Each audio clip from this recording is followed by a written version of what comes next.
Ticket বিক্রির একটা কথা বলা হয়েছে। মাননীয় স্পিকার, একটু প্লিজ। কোরআন মাজিদে একটি আয়াতকে কেন্দ্র করে এটা ভুল বুঝাবুঝি হচ্ছে।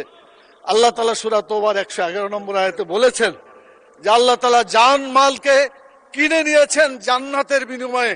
এটা আল্লাহর কথা। আপনি জানমাল দিবেন, বিক্রি করবেন, জান্নাতে যেতে পারবেন। জানমাল আল্লাহর পথে দিবেন না, আপনার কপালে জান্নাত হবে না। এটা আল্লাহর কথা, এটা মানুষের কথা না।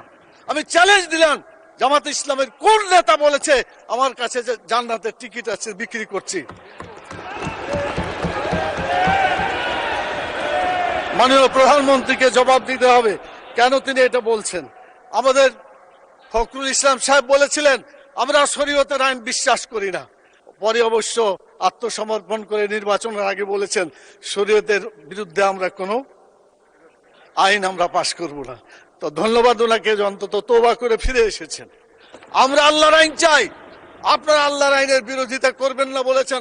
অতএব আসুন বাংলাদেশে মানুষের আইনের কবর রচনা করে কোরআনের আইন প্রতিষ্ঠা করি। রব্বুল আলামিন আল্লাহ তাআলা আমাদেরকে সে তৌফিক দান করুন।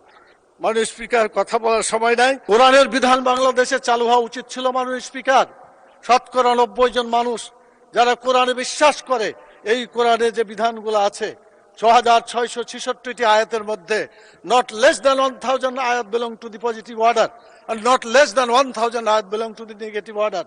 1000 আয়াত আছে যেগুলো হাবোধক আইন, 1000 আয়াত আছে যেগুলো নাবোধক নিষেধ।